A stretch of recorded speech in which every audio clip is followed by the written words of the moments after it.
અમેરિકાના ન્યૂયોર્ક શહેરની એક બહુ મોટી અને પ્રખ્યાત ખાનગી હોસ્પિટલમાં રાતનો સમય હતો.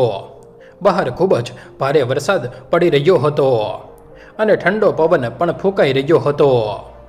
હોસ્પિટલની કાચની મોટી બારીઓ પર વરસાદના ટીપા સતત અથડાઈ રહ્યા હતા અને તેનો અવાજ શાંત રૂમમાં ગુંજી રહ્યો હતો. અંદર બધું એકદમ શાંત હતું. માત્ર જીવન રક્ષક મશીનોના ધીમા અવાજ સંભળાતા હતા, જે દર્દીઓના શ્વાસની સાક્ષી આપતા હતા. આ જ હોસ્પિટલમાં મીરા દેસાઈ નામની એક યુવાન ભારતીય નર્સ કામ કરતી હતી.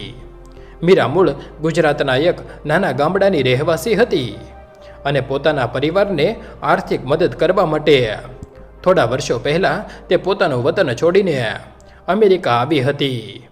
શરૂઆતના દિવસો તેના માટે બિલકુલ સરળ ન હતા. આ એક નવી જગ્યા હતી, સાવ નવી ભાષા હતી અને નવી મોટી જવાબદારીઓ હતી. અમેરિકાની આ ભાગદોડ ભરેલી જિંદગી અને અજાણ્યા લોકો વચ્ચે મીરા ઘણીવાર એકલતા અનુભવતી હતી. કેટલી રાતો તેણે પોતાના પરિવારને યાદ કરીને રડીને પસાર કરી હતી. છતાં મીરા ક્યારેય હિંમત હારી ન હતી. તે પોતાના કામને માત્ર પૈસા કમાવાની નોકરી માનતી ન હતી. તેના માટે બીમાર દર્દીની સેવા કરવી એક પવિત્ર જવાબદારી હતી અને તે દરેક દર્દીમાં પોતાના પરિવારના સભ્યોને જોતી હતી.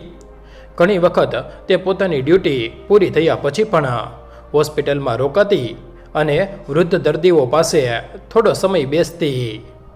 કોઈ દર્દીને પોતાનું ઘર યાદ આવતું હોય તો તેની લાંબી વાતો શાંતિથી સાંભળતી.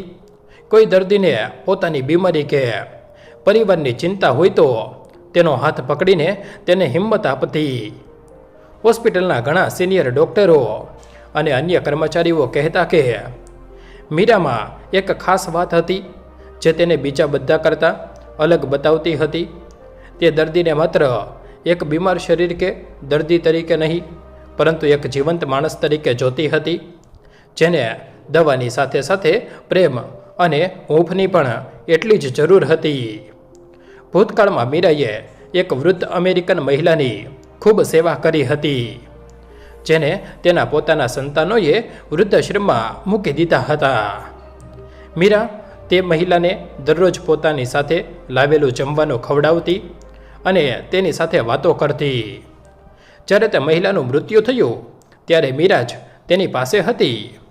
આ બધી ઘટનાઓ મીરાના હૃદયને વધુ કોમળ બનાવતી ગઈ હતી. આજે રાત્રે મીરાની નાઇટ શિફ્ટ હતી અને તે પોતાના રાબેતા મુજબની ફરજ બજાવી રહી હતી. લગભગ 11:30 વાગ્યાનો સમય હતો અને હોસ્પિટલના ઇમરજન્સી વિભાગમાં અચાનક ભારે હલચલ વધી ગઈ.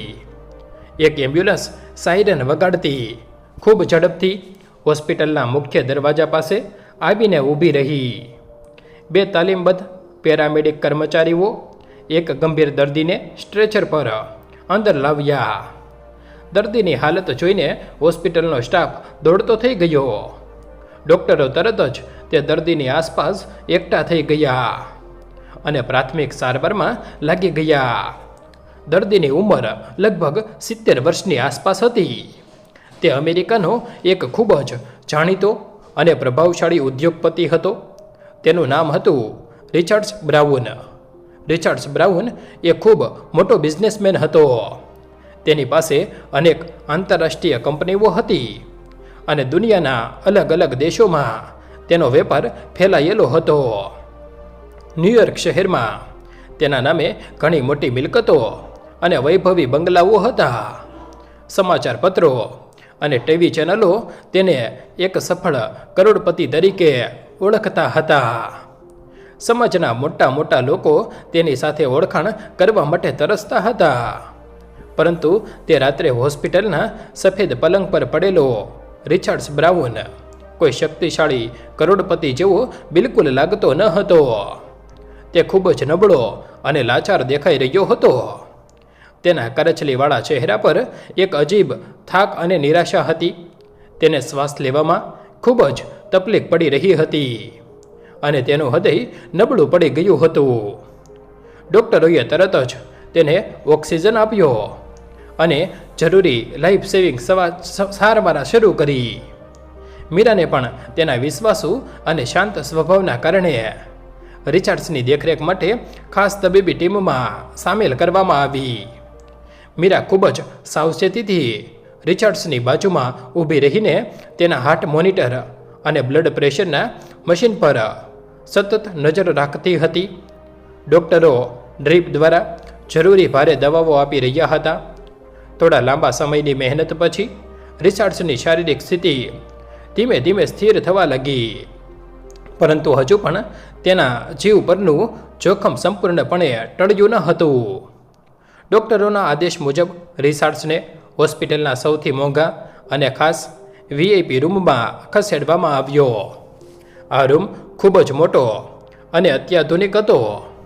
તેમાં દર્દી માટે દરેક પ્રકારની સુવિધા હાજર હતી, પરંતુ રૂમના નરમ પલંગ પર સૂતેલા રિચાર્ડ્સની આંખોમાં કોઈ જ સુખ કે શાંતિ દેખાતી ન હતી. તે વારંવાર પોતાની થાકેલી આંખો ખોલીને રૂમના બંધ દરવાજા તરફ જોઈ રહ્યો હતો, જાણે તે કોઈ ખાસ વ્યક્તિના આવવાની રાહ જોતો હોય. મીરા તેના ચહેરા પરની આ બેચેની સ્પષ્ટપણે જોઈ શકતી હતી. મીરાએ તેની નજીક જઈને ખૂબ જ નરમ અવાજમાં પૂછ્યું, શું તમારા પરિવારને જાણ કરી છે? શું તેઓ અહીં તમને મળવા આવશે? રિચાર્ડ્સે મીરાની સામે જોયું અને થોડા સમય સુધી કોઈ જ જવાબ આપ્યો નહીં. તેની આંખોમાં એક ઊંડું દર્દ છુપાયેલું હતું. પછી તેણે ખૂબ જ ધીમા અને કાપતા અવાજે કહ્યું, મારો પરિવાર તો છે, પણ કદાચ મારી પાસે આવવા માટે તેમની પાસે સમય નથી. મીરાને આ સાંભળીને થોડો આંચકો લાગ્યો અને આ જવાબ તેને ખૂબ વિચિત્ર લાગ્યો. દુનિયાનો આટલો અમીર માણસ આજે જીવન અને મૃત્યુ વચ્ચે ઝોલા ખાઈ રહ્યો હતો અને તેનો પરિવાર તેની પાસે ન હતો. પરંતુ મીરાએ તેને વધુ કોઈ સવાલ પૂછ્યો નહીં. દર્દીની માનસિક સ્થિતિ અને લાગણી સમજવી પણ એક નર્સની ફરજનો જ એક મહત્વનો ભાગ હતો, અને તે રિચાર્ડ્સને વધુ દુઃખી કરવા માંગતી ન હતી. મધરાતનો સમય પસાર થઈ ગયો હતો અને હોસ્પિટલમાં નીરવ શાંતિ હતી. અચાનક રિચાર્ડ્સની તબિયત ફરી થોડી બગડવા લાગી. તેનું મોનિટર ઝડપથી અવાજ કરવા લાગ્યું. મીરાએ તરત જ ઇમરજન્સી બટન દબાવીને ડૉક્ટરને જાણ કરી. ડૉક્ટર દોડી આવ્યા અને તાત્કાલિક સારવાર શરૂ થઈ. રિચાર્ડ્સને શ્વાસ લેવામાં તકલીફ થતી હતી. મીરા તેનો હાથ પકડીને તેને શાંત રહેવા કહેતી હતી. થોડા કપરા સમય પછી રિચાર્ડ્સની સ્થિતિ ફરી સ્થિર થઈ અને શ્વાસ સામાન્ય થયા. રૂમમાં ફરીથી શાંતિ છવાઈ ગઈ. ડૉક્ટર જરૂરી સૂચના આપીને બહાર ગયા. મીરા ટેબલ પર મૂકેલી દવાઓ અને રિપોર્ટ તપાસી રહી હતી. ત્યારે રિચાર્ડ્સે ધીમેથી પોતાની આંખો ખોલી. તેણે મીરાને પોતાની પાસે બોલાવવા માટે હાથ ઊંચો કર્યો. મીરા તરત જ તેની પાસે ગઈ અને પૂછ્યું, શું તમને કંઈ જોઈએ છે? રિચાર્ડ્સે મીરાના ચહેરા તરફ ધ્યાનથી જોયું અને ધીમા અવાજે પૂછ્યું, નર્સ, તમારું નામ શું છે? મીરાએ હળવા સ્મિત સાથે કહ્યું, મારું નામ મીરા છે. રિચાર્ડ્સ થોડો સમય તેમના ચહેરાને જોતો રહ્યો અને પછી થોડા અચકાતા સ્વરે પૂછ્યું, શું તમે ભારતમાંથી આવો છો? મીરા આ અણધાર્યા સવાલથી થોડી આશ્ચર્યમાં પડી ગઈ. તેણે માથું હલાવીને હા પાડી. આ સાંભળતા જ રિચાર્ડ્સના બીમાર ચહેરા પર પહેલીવાર એક હળવું અને સાચું સ્મિત આવ્યું. તેણે ઊંડો શ્વાસ લીધો અને બારી બહાર જોતા કહ્યું, ભારત બહુ જ જૂની અને મીઠી યાદ છે. મીરાને લાગ્યું કે કદાચ રિચાર્ડ્સનો ભારત દેશ સાથે કોઈ ઊંડો સંબંધ હશે, અથવા તેણે ત્યાં કોઈ સારો સમય પસાર કર્યો હશે. પરંતુ તે બિલકુલ શાંત રહી અને તેને બોલવાની તક આપી. થોડીવાર રૂમમાં સંપૂર્ણ શાંતિ રહી. પછી રિચાર્ડ્સ પોતાના બેડની બાજુમાં રાખેલી એક નાની અને જૂની બેગ તરફ ઈશારો કર્યો. મીરા સમજદારીથી તે બેગ તેની પાસે લાવી. રિચાર્ડ્સે પોતાના કાપતા નબળા હાથથી તે બેગની ચેન ખોલી. બેગની અંદર કેટલાક કાગળો હતા. તેમાંથી તેણે એક ખૂબ જ જૂનું અને ફાટેલું ચામડાનું પાકીટ બહાર કાઢ્યું. તે પાકીટ એટલું જૂનું હતું કે તેની ધાર ઘસાઈ ગઈ હતી અને તેનો રંગ પણ ઉડી ગયો હતો.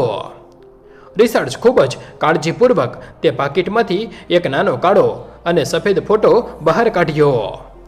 તેણે તે જૂનો ફોટો થોડો સમય સુધી પોતાના બંને હાથમાં પકડી રાખ્યો અને તેને નિહાળતો રહ્યો. તેની આંખોમાં એક અજીબ ચમક હતી. પછી તેણે તે ફોટો મીરાના હાથમાં આપ્યો. મીરાએ ફોટો ધ્યાનથી જોયો.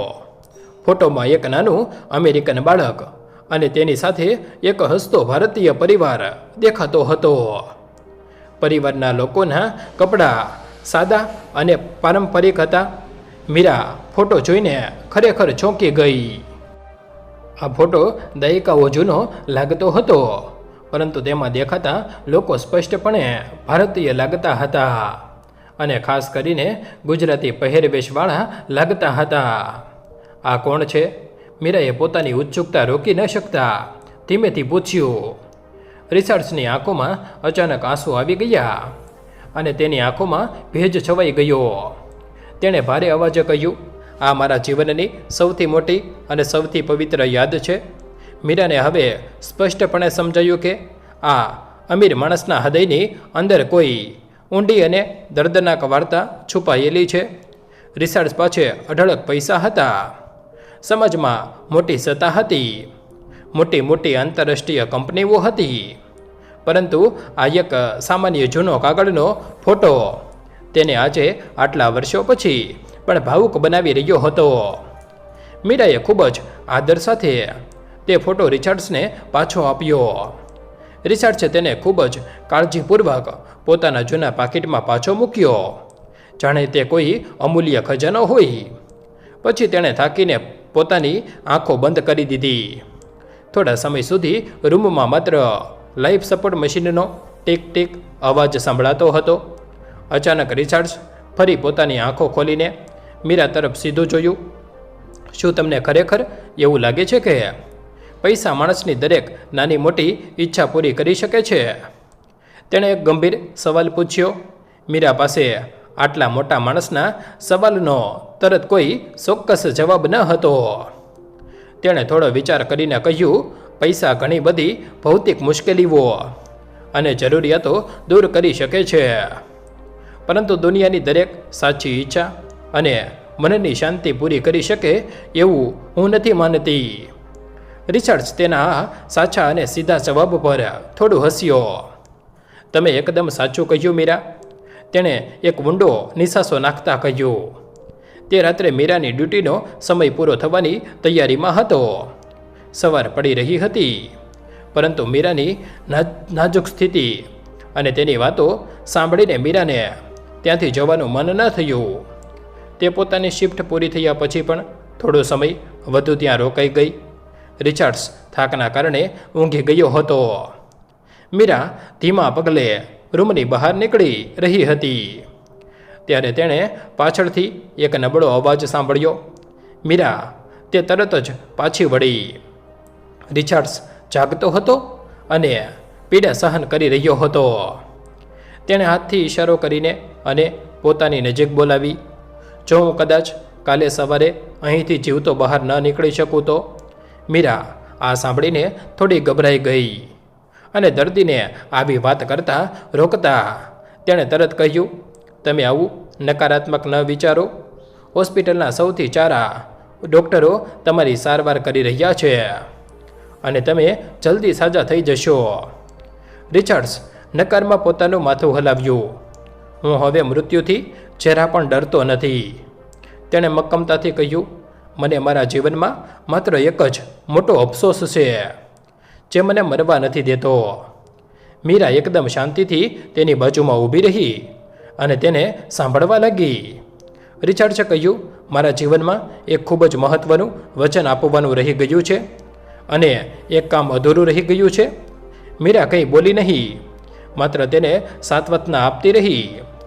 રિચાર્ડ્સે ફરીથી પોતાના ધ્રુજતા હાથથી પોતાની જૂની બેગ ખોલી. આ વખતે તેણે અંદરથી એક જૂનું કાગળનું ટુકડું બહાર કાઢ્યું. કાગળ સમયની સાથે એકદમ પીળો પડી ગયો હતો અને તેની કિનારીઓ ફાટી ગઈ હતી. તેના પર વાદળી શાહીથી હાથથી લખેલું એક સરનામું હતું.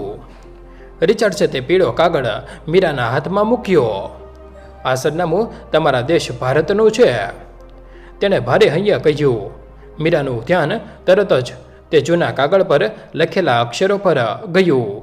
સરનામું ગુજરાત રાજ્યના એક ખૂબ જ નાના અને અજાણ્યા ગામનું હતું. તે ગામનું નામ મીરાએ પણ ભાગ્યે જ સાંભળ્યું હતું. રિચાર્ડસે તેની સામે જોઈને કહ્યું, મારે જીવનમાં અંતિમવાર ત્યાં રહેતી એક વ્યક્તિને શોધવી છે. મીરાએ ખૂબ જ આદરથી પૂછ્યું, કોણ છે એ ખાસ વ્યક્તિ જેને તમે શોધી રહ્યા છો? રિચાર્ડ્સ થોડો સમય સુધી એકદમ શાંત રહ્યો, જાણે તે જૂની યાદોમાં સરી પડ્યો હોય.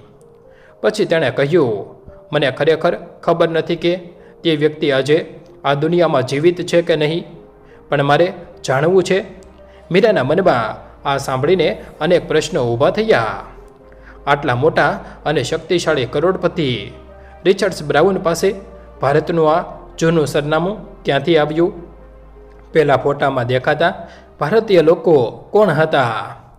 અને આટલા બધા વર્ષો પછી પણ તે જીવનની છેલ્લી ઘડીએ એક જાણીતી વ્યક્તિને કેમ શોધવા માંગતા હતા? રિચાર્ડ્સ અચાનક મીરાનો હાથ પોતાના બંને હાથમાં પકડી લીધો. તેની આંખોમાં એક લાચાર વિનંતી હતી. જો હું આ હોસ્પિટલમાંથી જીવતો પાછો ન જઈ શકું તો, અને મારું મૃત્યુ થાય તો શું તમે મારી એક છેલ્લી મદદ કરશો? મીરા કંઈ બોલી શકી નહીં. રિચાર્ડસે કહ્યું, મારે માટે આ સરનામું શોધજો. ત્યાં વર્ષો પહેલાં જે ભારતીય પરિવાર રહેતો હતો તેમના વિશે કોઈ પણ માહિતી મેળવજો. મારે માત્ર એકવાર મારું સત્ય જાણવું છે અને તેમને કંઈક કહેવું છે. મીરાએ તે પીળો કાગળ ખૂબ જ સંભાળીને પોતાની પાસે રાખ્યો. તેણે રિચાર્ડ્સની આંખોમાં જોઈને વચન આપતા કહ્યું, હું મારી પૂરી ક્ષમતા મુજબ આ સરનામું શોધવાનો પ્રયત્ન કરીશ. તમે ચિંતા ન કરો. રિચાર્ડ્સની વ્યાકુળ આંખોમાં આ સાંભળીને થોડી શાંતિ આવી. તેણે ખૂબ જ ધીમેથી અને કૃતજ્ઞતા સાથે કહ્યું, તમારો ખૂબ ખૂબ આભાર મીરા. અહીંથી મીરાના જીવનમાં એક નવી જ યાત્રા શરૂ થવાની હતી, જે તેને અને રિચાર્ડ્સને એક અનોખા મુકામ પર લઈ જવાની હતી. બીજી સવારે ન્યૂયોર્ક શહેરના આકાશમાં વાદળો હજુ પણ ઘેરાયેલા હતા અને ઝરમર વરસાદ ચાલુ હતો. હોસ્પિટલની અંદરની દુનિયા બહારની દુનિયા કરતાં સાવ અલગ હતી.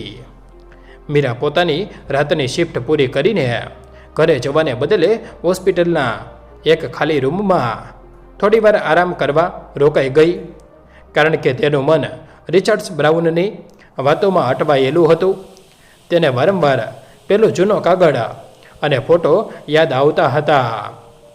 થોડા કલાકોના આરામ પછી મીરા ફરીથી રિચાર્ડ્સના રૂમ તરફ ગઈ. ત્યારે તેણે જોયું કે રૂમની બહાર કેટલાક અત્યંત મોંઘા અને ડિઝાઇનર કપડાં પહેરેલા લોકો ઊભા હતા. આ લોકો રિચાર્ડ્સના બિઝનેસ પાર્ટનર અને તેના દૂરના સગા હતા. મીરા ધીમેથી રૂમની અંદર પ્રવેશી ત્યારે તેણે જોયું કે તે લોકો રિચાર્ડ્સની તબિયત પૂછવાને બદલે તેની કંપનીના શેર, બેંકના ખાતાઓ અને વિદેશમાં આવેલી મિલકતો વિશે ચર્ચા કરી રહ્યા હતા. એક આધેડ ઉંમરના માણસે રિચાર્ડ્સને પૂછ્યું કે જો તેને કંઈ થઈ જશે તો નવી પ્રોજેક્ટ ફાઇલ પર સહી કોણ કરશે? આ સાંભળીને મીરાને ખૂબ જ ગુસ્સો આવ્યો, પરંતુ એ એક નર્સ હોવાથી મર્યાદામાં રહીને શાંત રહી.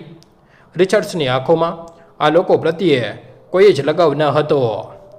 તેણે થાકેલા અવાજે તેમને બહાર જવાનું કહ્યું. જ્યારે બધા લોકો બહાર ગયા ત્યારે રૂમમાં ફરીથી ઉદાસી છવાઈ ગઈ. મીરા રિચાર્ડ્સની પાછે ગઈ અને તેને દવા આપી.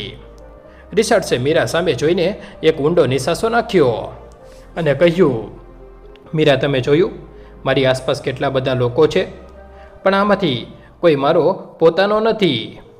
આ બધા માત્ર મારા પૈસા અને મારી સત્તાના સગા છે.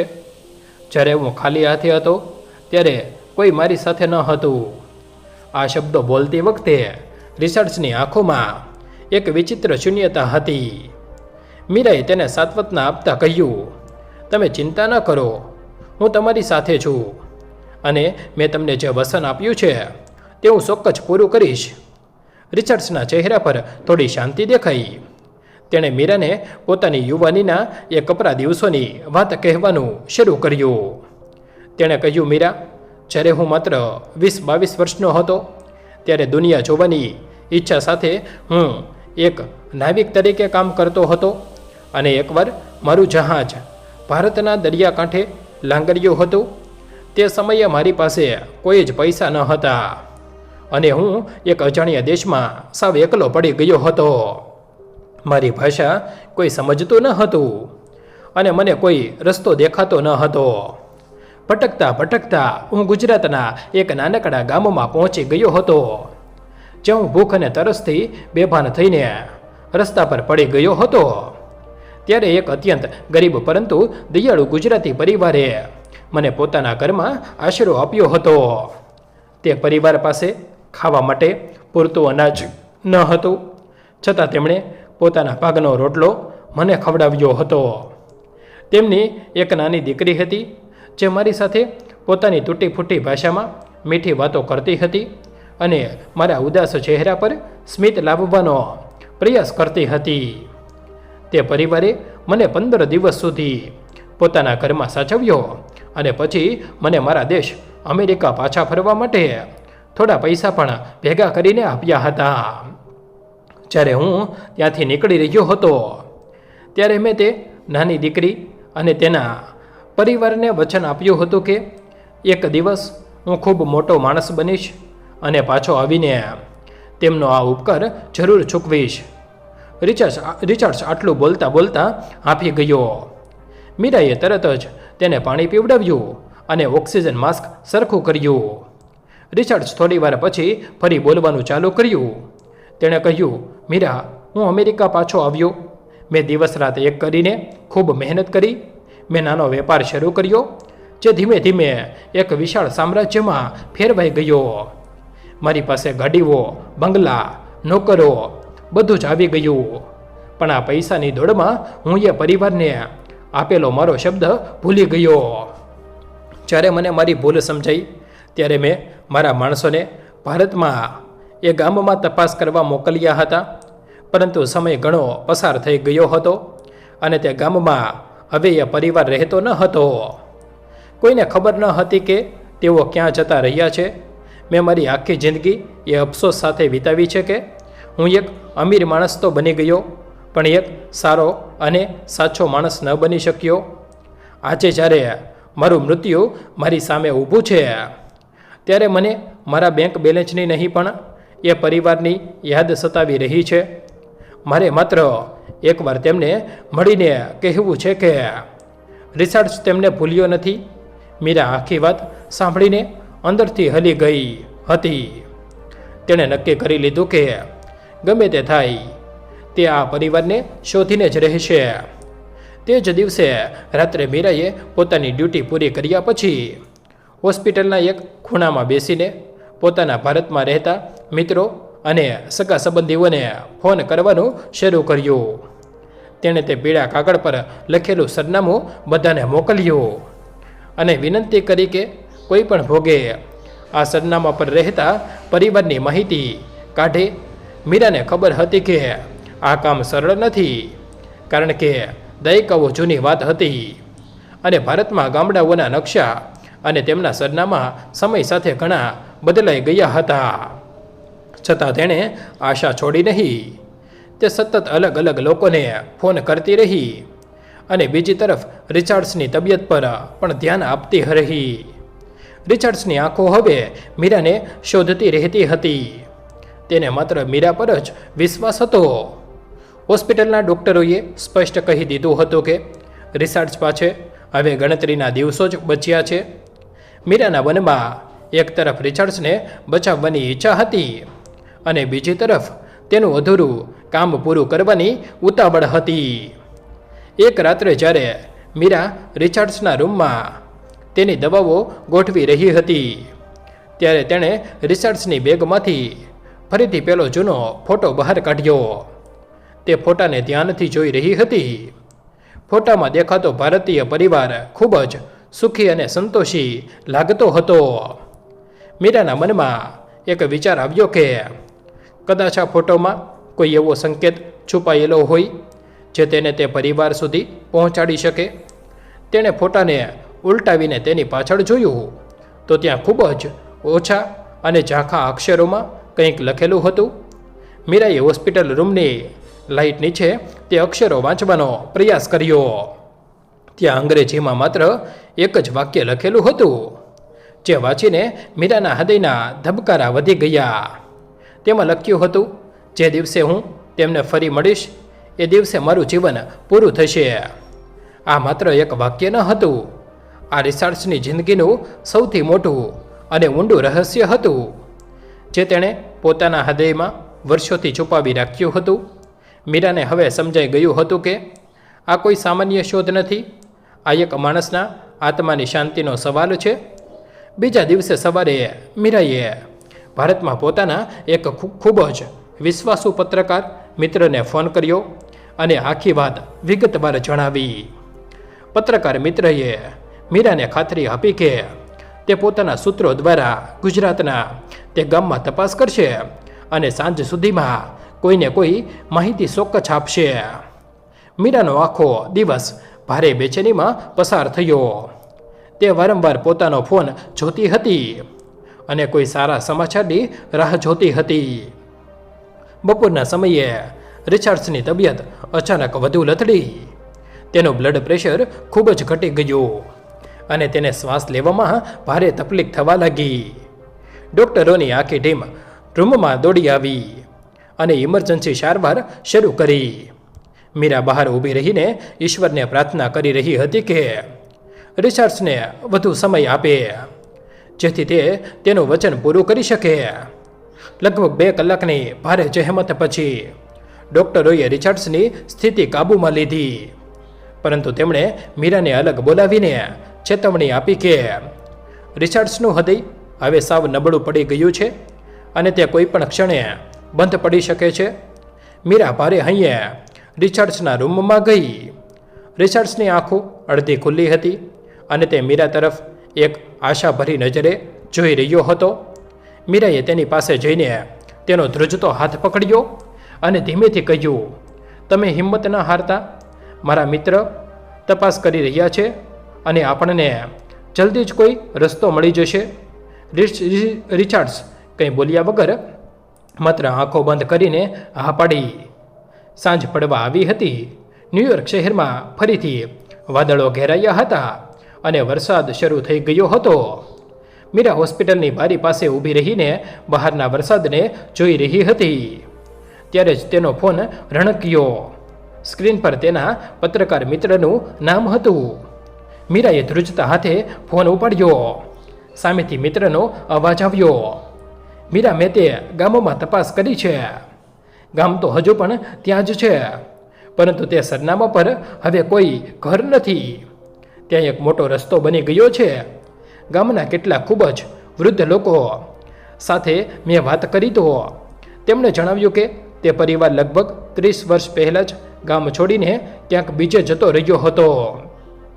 મીરાના પગ નીચેથી જમીન સરકી ગઈ.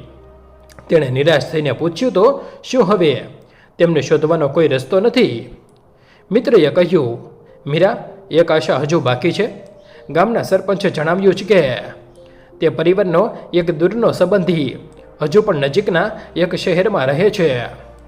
મેં તેનો નંબર મેળવી લીધો છે અને હું કાલે સવારે તેનો સંપર્ક કરવાનો પ્રયાસ કરીશ. મીરાના જીવમાં જીવ આવ્યો. તેણે મિત્રનો આભાર માન્યો અને ફોન મૂક્યો. તેણે નક્કી કર્યું કે તે રિચાર્ડ્સને અત્યારે અડધી માહિતી નહીં આપે. તે સંપૂર્ણ સત્ય જાણ્યા પછી જ રિચાર્ડ્સ સાથે વાત કરશે. રાત ફરીથી ઊંડી થઈ રહી હતી અને મીરા રિચાર્ડ્સના બેડ પાસે ખુરશી પર બેઠી હતી. રિચાર્ડ શાંતિથી સૂતો હતો. મીરા તેના ચહેરા પર પડેલી ઉંમરની અને દર્દીની કરચલીઓ જોઈ રહી હતી. આ માણસે આખી દુનિયા જીતી લીધી હતી, પરંતુ પોતાના ભૂતકાળ સામે તે હારી ગયો હતો. મીરા વિચારતી હતી કે કેવી રીતે એક નાનકડું વચન માણસને આખી જિંદગી જકડી રાખી શકે છે. તે રાત્રે મીરાએ એક સપનું જોયું. સપનામાં તેણે ભારતના એ નાના ગામનું દૃશ્ય જોયું, જ્યાં એક નાની બાળકી એક યુવાન વિદેશી છોકરાને જમવાનું આપી રહી છે અને બંને હસી રહ્યા છે. અચાનક મીરાની આંખો ખુલી ગઈ. સવાર પડી ચૂકી હતી અને હોસ્પિટલમાં ફરીથી રોજિંદી ચહલપહલ શરૂ થઈ ગઈ હતી. મીરાના મનમાં હવે એક જ લક્ષ્ય હતું, ગમે તેમ કરીને તે પરિવારને શોધવો અને રિચર્ડ્સની અંતિમ ઈચ્છા પૂરી કરવી. બીજા દિવસે સવારે મીરાએ હોસ્પિટલ પહોંચતા પહેલાં પોતાના પત્રકાર મિત્ર સાથે ફોન પર વાત કરી. મિત્રએ તેને જણાવ્યું કે ગામના સરપંચે આપેલા નંબર પર તેણે વાત કરી લીધી છે અને તે નંબર તે પરિવારના એક દૂરના સંબંધીનો હતો, જે હાલ બીજા શહેરમાં રહેતો હતો. મિત્રએ મીરાને તે સંબંધીનો નંબર આપ્યો. મીરાએ તરત જ તે નંબર ડાયલ કર્યો. સામેથી એક આધેડ ઉંમરના માણસનો અવાજ આવ્યો.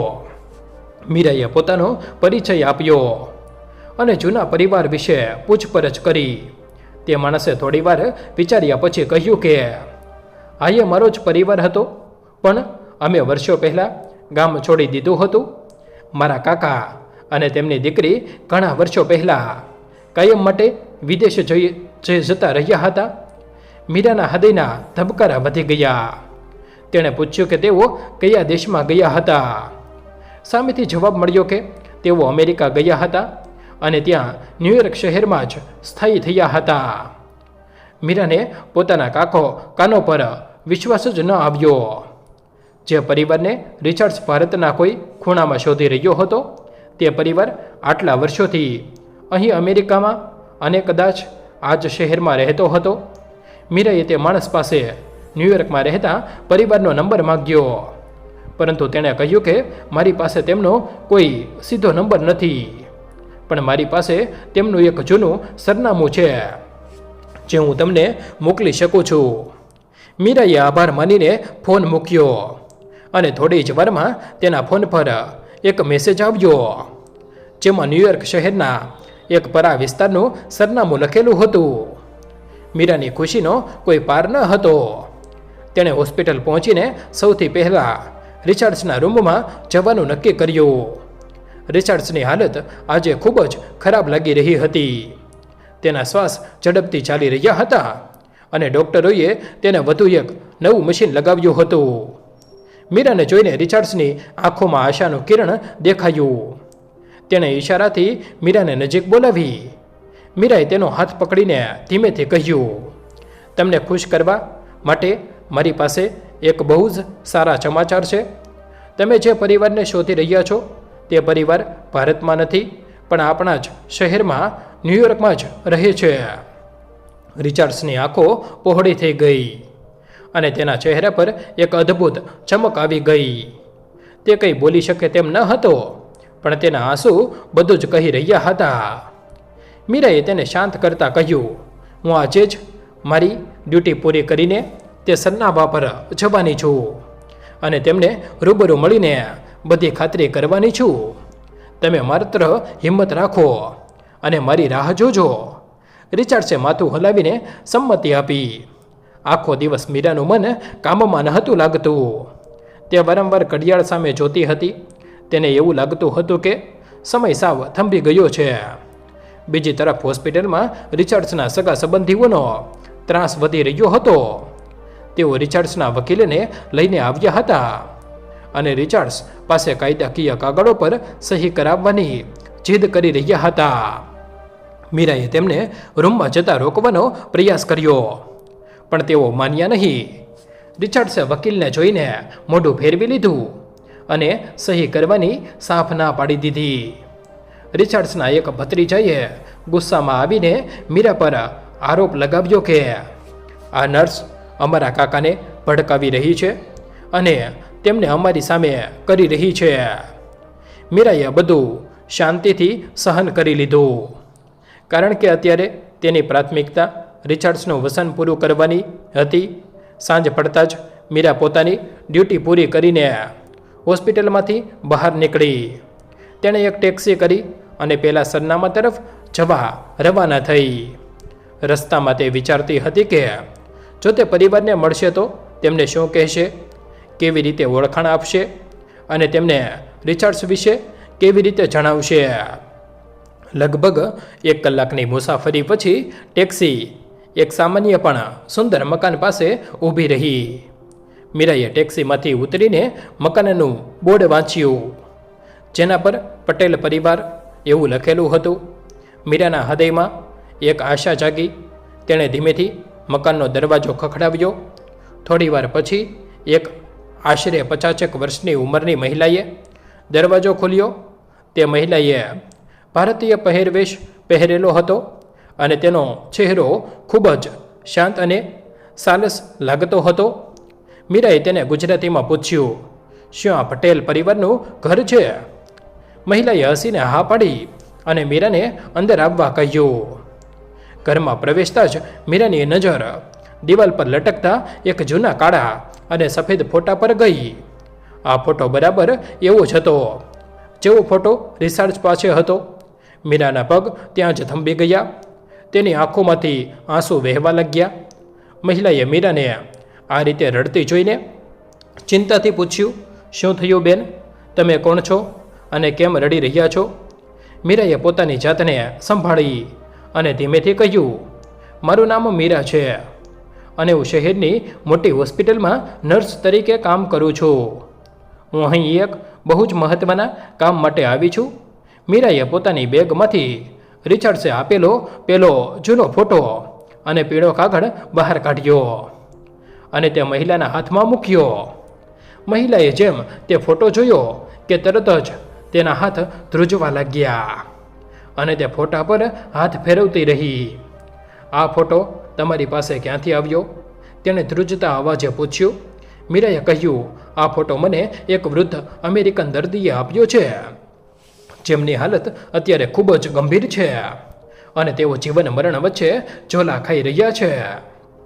મહિલાના ચહેરા પર અચાનક એક પીડા ઉભરી આવી. તેણે ભારે હૈયે પૂછ્યું, શું તેમનું નામ રિચાર્ડ્સ છે? મીરાએ હા પાડી. મીરાનો જવાબ સાંભળતા જ મહિલા સોફા પર ફસડાઈ પડી અને તેના આંસુ રોકાતા ન હતા. મીરાએ તેને પાણી આપ્યું અને શાંત પાડવાનો પ્રયાસ કર્યો.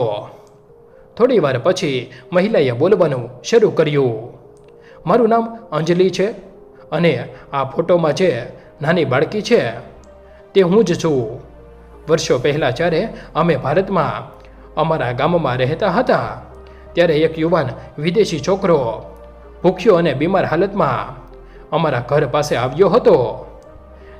મારા પિતાજીએ તેને અમારા ઘરમાં આશરો આપ્યો હતો અને તેની ખૂબ સેવા કરી હતી. તે છોકરાનું નામ રિચાર્ડ્સ હતું. અમે ભલે ગરીબ હતા પણ અમારા ઘરમાં પ્રેમ અને લાગણી પારાવાર હતી. રિચાર્ડ્સ મારી સાથે ખૂબ રમતો હતો અને મને વાર્તાઓ કહેતો હતો. જ્યારે તે પોતાના દેશ પાછો જઈ રહ્યો હતો ત્યારે તેણે મને વચન આપ્યું હતું કે તે ક્યારેય તેમને ભૂલશે નહીં અને એક દિવસ ચોક્કસ પાછો આવશે. મીરા બધું જ ખૂબ ધ્યાનથી સાંભળી રહી હતી. અંજલિએ આગળ કહ્યું, વર્ષો વીતતા ગયા. અમે પણ સારી કમાણીની આશામાં ભારત છોડીને અમેરિકા આવી ગયા. અહીં આવ્યા પછી અમે રિચાર્ડ્સને શોધવાનો ઘણો પ્રયાસ કર્યો પણ આટલો મોટો દેશમાં કોઈ પણ માહિતી વગર એક અજાણ્યા માણસને શોધવો અશક્ય હતો.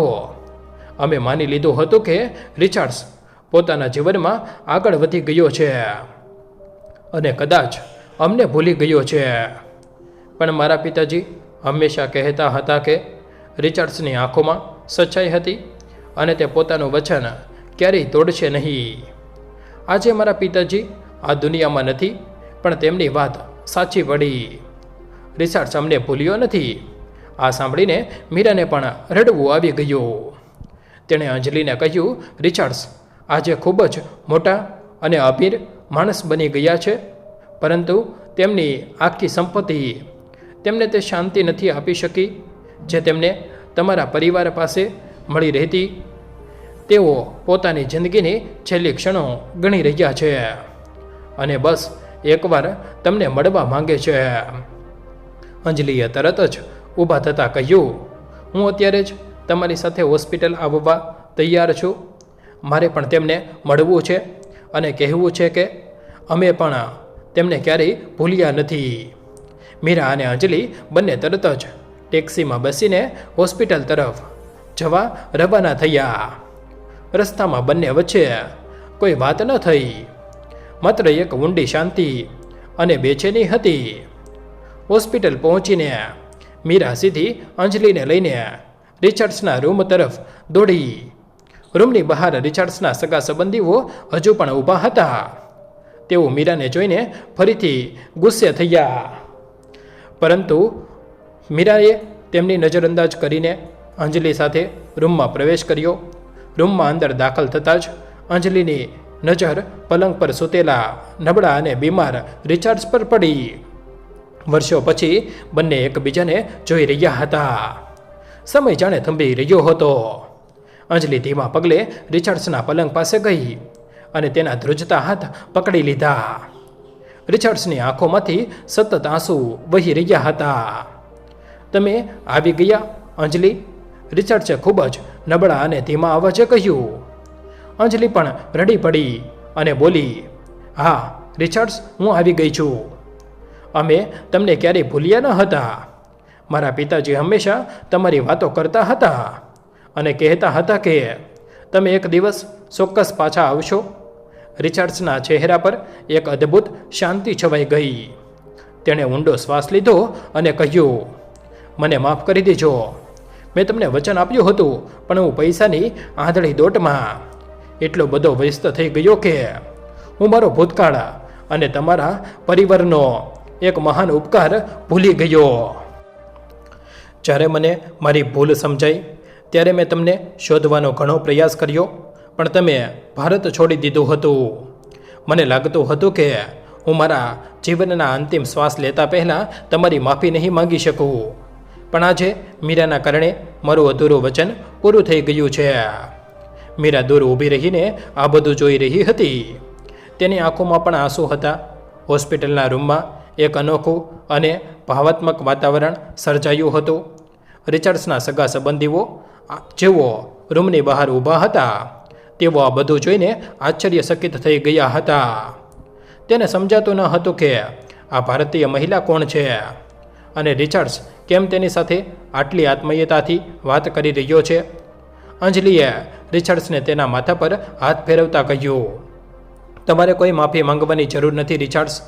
મારા પિતાજી હંમેશા કહેતા કે તમે એક ખૂબ સારા માણસ છો. અમે ક્યારેય તમારી પાસેથી કોઈ મદદ કે પૈસાની અપેક્ષા રાખી ન હતી.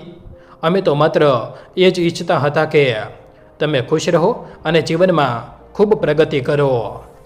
આજે તમને આટલા મોટા મુકામ પર જોઈને મારા પિતાજીનો આત્મા ચોક્કસ ખૂબ ખુશ થતો હશે. રિચર્ડ્સની આંખો વધુ ભીની થઈ ગઈ. તેણે મીરા તરફ જોઈને કહ્યું, મીરા, તમે મારી જિંદગીનું સૌથી મોટું કામ કર્યું છે. મારી બધી સંપત્તિ મારી આસપાસ છે, પણ આજે મને સમજાયું કે મારી સાચી સંપત્તિ તો આ સંબંધો અને લાગણીઓ છે જે મેં વર્ષો પહેલાં કમાયા હતા. તમે મને એ સાચી સંપત્તિ પાછી આપી છે. મીરાએ માત્ર હળવું સ્મિત કર્યું. સમય ધીમે ધીમે પસાર થઈ રહ્યો હતો. અંજલિ રિચર્ડ્સની પાછળ જ બેસી રહી અને તેને જૂની વાતો યાદ અપાવતી રહી. રિચર્ડ્સના ચહેરા પર એક નવું સ્મિત હતું જે મીરાએ તેના ચહેરા પર ક્યારેય જોયું ન હતું. તે દિવસ આખો રિચર્ડ્સ અને અંજલિએ પોતાના જૂના સ્મરણો વાગોળોમાં પસાર કર્યા. બારી બહાર વરસાદ હજુ પણ ચાલુ હતો, પણ રૂમની અંદર હવે કોઈ ઉદાસી ન હતી. મીરા પોતાની ફરજ પૂરી નિષ્ઠાથી બજાવી રહી હતી. તેણે જોયું કે રિચર્ડ્સ હવે માનસિક રીતે એકદમ સ્વસ્થ અને શાંત લાગતો હતો, પણ શારીરિક રીતે તે વધુને વધુ કમજોર થઈ રહ્યો હતો. સાંજ પડવા આવી ત્યારે હોસ્પિટલના મુખ્ય ડૉક્ટરે ફરીથી રિચર્ડ્સની તપાસ કરી. તેમનો ચહેરો ગંભીર હતો. તેમણે મીરાને ઈશારાથી બહાર બોલાવી અને ધીમેથી કહ્યું, મીરા, દર્દીની હાલત હવે કાબૂની બહાર જઈ રહી છે. તેમના હૃદયના ધબકારા ખૂબ જ અનિયમિત થઈ ગયા છે. મને ડર છે કે તેઓ હવે લાંબો સમય કાઢી શકશે નહીં. કદાચ આ રાત તેમની છેલ્લી રાત હોઈ શકે છે. મીરાનું હૃદય એક ધબકારો ચૂકી ગયું. તેને અહેસાસ હતો કે રિચાર્ડ્સ હવે બહુ ઓછો સમય મહેમાન છે. પણ છતાં આ સત્ય સાંભળીને તેને ખૂબ જ દુઃખ થયું. તેણે નક્કી કર્યું કે તે આખી રાત રિચાર્ડ્સની પાસે જ રહેશે અને અંજલિને પણ ઘરે જવા દેશે નહીં. તેણે અંજલિને સાચી પરિસ્થિતિ જણાવી અને અંજલિ પણ ત્યાં રોકાઈ જવા માટે તૈયાર થઈ ગઈ. બીજી તરફ રૂમની બહાર ઊભેલા રિચાર્ડ્સના લાલચુ સંબંધીઓએ પણ આ વાતની જાણ થઈ ગઈ કે રિચાર્ડ્સ પાસે હવે બહુ સમય નથી. તેઓ તરત જ પોતાના વકીલને લઈને રૂમની અંદર ઘૂસી ગયા. એક સંબંધીએ ગુસ્સામાં રિચાર્ડ્સને કહ્યું, કાકા, તમે બહુ મોટી ભૂલ કરી રહ્યા છો. તમે હજુ સુધી વસિયત પર સહી નથી કરી. જો તમે સહી નહીં કરો તો તમારી આખી કંપની અને મિલકત સરકાર પાસે જતી રહેશે અને અમારું શું થશે? રિચાર્ડ્સે ખૂબ જ શાંતિથી તે સંબંધી સામે જોયું. તેની આંખોમાં કોઈ જ ડર કે ગભરાહટ ન હતો. તેણે ધીમા અને સ્પષ્ટ અવાજે કહ્યું, મેં મારી જિંદગીનો સૌથી મોટો નિર્ણય લઈ લીધો છે અને મારી વસિયત પહેલાંથી જ તૈયાર છે. તમને બધાને તમારી જરૂરિયાત મુજબ હિસ્સો મળી જશે. પણ મારી મોટા ભાગની સંપત્તિ હવે એ લોકોના કામમાં આવશે જેમને ખરેખર તેમની જરૂર છે. આ સાંભળીને બધા સંબંધીઓ ગુસ્સાથી લાલ થઈ ગયા. જેઓ અંજલિ અને મીરા સામે શંકાની નજરે જોવા લાગ્યા.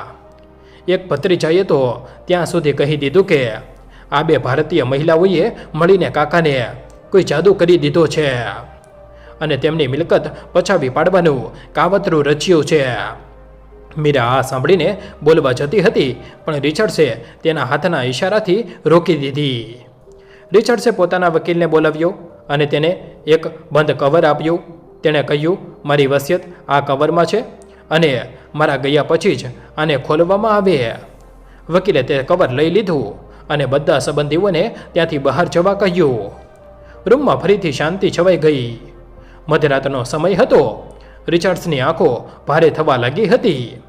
તેણે મીરા અને અંજલિ બંનેને પોતાની નજીક બોલાવ્યા. તેણે મીરાનો હાથ પકડીને કહ્યું, મીરા, તમે માત્ર મારી નર્સ નથી, પણ મારા માટે ઈશ્વરનું રૂપ બનીને આવ્યા છો. તમે મારું અધૂરું જીવન પૂરું કર્યું છે. હું ઈચ્છું છું કે તમે અને અંજલિ મળીને મારી અધૂરી ઈચ્છા પૂરી કરો. મીરા અને અંજલિ બંને રડી રહ્યા હતા. રિચાર્ડ્સે પોતાના શ્વાસ ભેગા કરતાં કહ્યું, મેં મારી સંપત્તિમાંથી એક મોટો હિસ્સો એક ચેરિટેબલ ટ્રસ્ટ બનાવવા માટે રાખ્યો છે. આ ટ્રસ્ટ એવા ગરીબ અને બીમાર લોકોની મદદ કરશે જેમને સમાજે તરછોડી દીધા છે.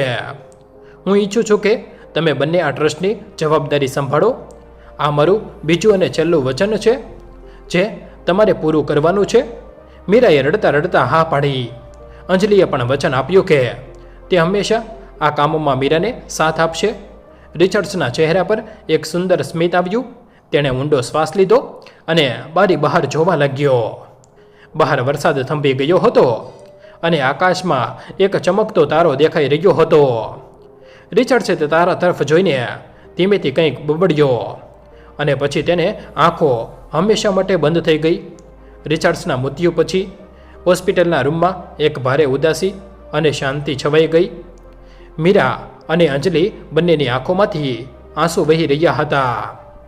બહાર ઊભેલા રિચાર્ડ્સના સંબંધીઓને જ્યારે ખબર પડી કે રિચાર્ડ્સ હવે આ દુનિયામાં નથી રહ્યા, ત્યારે તેઓ રૂમમાં દોડી આવ્યા. તેમના ચહેરા પર દુઃખ કરતાં મિલકત ગુમાવવાનો ડર વધુ દેખાતો હતો.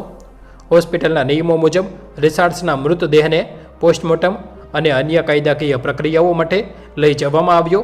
મીરાએ પોતાની નર્સ તરીકેની અંતિમ ફરજો પૂરી કરી અને અંજલિને સાંત્વના આપીને તેના ઘરે મૂકી આવી.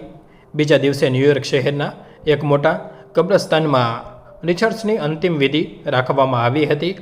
આ વિધિમાં શહેરના મોટા મોટા ઉદ્યોગપતિઓ, નેતાઓ અને પત્રકારો આવ્યા હતા.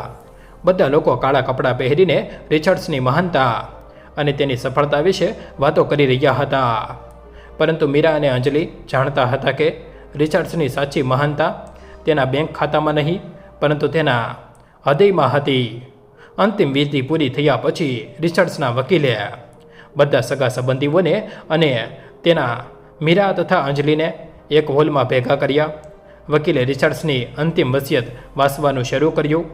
વસિયત મુજબ રિચર્ડ્સની અડધી મિલકત તેના સગા સંબંધીઓ વચ્ચે વહેંચવામાં આવી હતી, જેથી તેઓ પોતાનું જીવન સારી રીતે જીવી શકે. પરંતુ બાકીની અડધી અને સૌથી મોટી મિલકત એક નવા ચેરિટેબલ ટ્રસ્ટના નામે કરવામાં આવી હતી. આ ટ્રસ્ટનું નામ રિચર્ડ્સ એન્ડ અંજલિ ફાઉન્ડેશન રાખવામાં આવ્યું હતું. વસિયતમાં સ્પષ્ટ લખેલું હતું કે આ ટ્રસ્ટના મુખ્ય સંચાલક તરીકે મીરા દેસાઈ અને અંજલિ પટેલ રહેશે. આ સાંભળીને રિચર્ડ્સના સંબંધીઓએ ભારે હોબાળો મચાવ્યો. તેમણે મીરા અને અંજલિ પર લાલચુ હોવાનો આરોપ લગાવ્યો અને કોર્ટમાં જવાની ચીમકી આપી. પરંતુ વકીલે તેને શાંત પાડતા કહ્યું કે આ વસિયત સંપૂર્ણપણે કાયદેસર છે અને રિચર્ડ્સે પોતાના પૂરા હોશમાં આ નિર્ણય લીધો હતો. જો કોઈ આ વસિયતનો વિરોધ કરશે તો તેને મળેલો હિસ્સો પણ રદ થઈ જશે. આ સાંભળીને બધા સંબંધીઓ શાંત થઈ ગયા અને ત્યાંથી ચાલ્યા ગયા. મીરા અને અંજલિ માટે આ એક બહુ મોટી જવાબદારી હતી. તેઓ બંને સામાન્ય સ્ત્રીઓ હતી અને તેમને આટલા મોટા ટ્રસ્ટનું સંચાલન કરતા આવડતું ન હતું. પરંતુ રિચર્ડ્સના તેમના પર મૂકેલા વિશ્વાસે તેમને હિંમત આપી. થોડા જ દિવસોમાં રિચર્ડ્સના વકીલ અને અન્ય સારા લોકોની મદદથી તેમણે ન્યૂયોર્ક શહેરમાં ગરીબ અને બીમાર લોકો માટે એક મોટી મફત હોસ્પિટલ અને આશ્ચર્ય સ્થાન શરૂ કર્યું. મીરાએ પોતાની ખાનગી હોસ્પિટલની નોકરી છોડી દીધી અને પૂરો સમય આ નવા ટ્રસ્ટમાં આપવાનું શરૂ કર્યું. અંજલિ પણ પોતાના પરિવાર સાથે આ સેવા યજ્ઞમાં જોડાઈ ગઈ. તેઓ દરરોજ સેંકડો બીમાર અને જરૂરિયાતમંદ લોકોની સેવા કરતા હતા. જે લોકો પાસે સારવાર માટે પૈસા ન હતા તેમને અહીં મફત અને ઉત્તમ સારવાર મળતી હતી. રિચર્ડ્સની સંપત્તિ હવે ખરા અર્થમાં યોગ્ય જગ્યાએ વપરાઈ રહી હતી. એક દિવસ મીરા ટ્રસ્ટની ઓફિસમાં બેઠી હતી ત્યારે રિચર્ડ્સનો વકીલ ત્યાં આવ્યો અને તેણે મીરાને એક નાનું સીલબંધ કવર આપ્યું.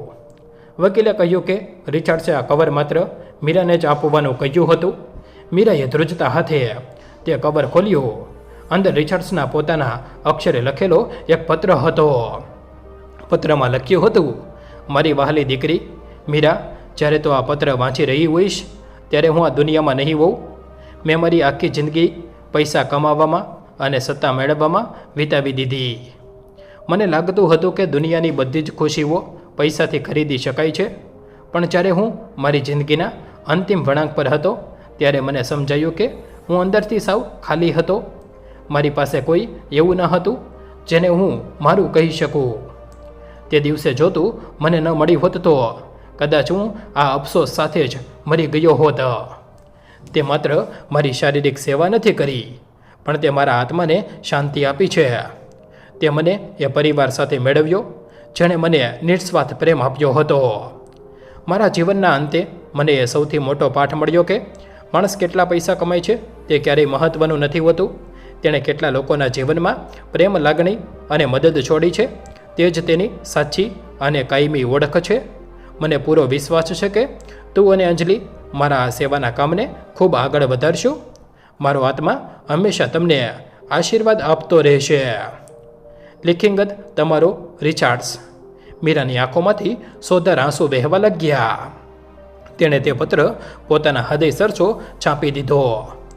અંજલિ પણ ત્યાં આવી અને તેણે પણ તે પત્ર વાંચ્યો. બંનેએ એકબીજાનો હાથ પકડીને રિચર્ડ્સના કામને આજીવન ચાલુ રાખવાની કસમ ખાધી. વર્ષો વીતતા ગયા. રિચર્ડ્સ એન્ડ અંજલિ ફાઉન્ડેશન આખા અમેરિકામાં ગરીબોની સેવા માટે પ્રખ્યાત થઈ ગયું. મીરા જ્યારે પણ નિરાશ થતી કે થાક અનુભવતી ત્યારે તે રિચર્ડ્સનો એ પત્ર વાંચી લેતી અને તેને નવી ઉર્જા મળી જતી. 1 કરોડપતિ અમેરિકન માણસે પોતાની અંતિમ ઈચ્છા પૂરી કરવા માટે એક સામાન્ય ભારતીય નર્સ પર જે અતૂટ વિશ્વાસ કર્યો હતો તે નર્સે સાબિત કરી બતાવ્યું કે ક્યારેક એક નાની માનવતા અને સાચી નિષ્ઠા પણ આખી જિંદગીનું અધૂરું પાનું પૂર્ણ કરી શકે છે. સાચો સંબંધ લોહીના નહીં પણ હૃદયનો હોય છે અને પ્રેમ ક્યારેય કોઈ સરહદ કે ભાષાનો મોહતાજ નથી હોતો. આ સ્ટોરી માત્ર મનોરંજન અને સામાજિક સંદેશ રજૂ કરવા માટે કાલ્પિત રજૂઆત છે. પાત્રો, સ્થળો અને ઘટનાઓ કાલ્પિત છે. તેનો હેતુ કોઈ વ્યક્તિ, સમાજ, દેશ કે સંસ્થાની લાગણી દુભાવવાનો નથી. આભાર. ફરી મળીશું એક નવી સ્ટોરી સાથે. વિડીયોને લાઈક, શેર કરવાનું ભૂલશો નહીં. જય શ્રી કૃષ્ણ. ધન્યવાદ.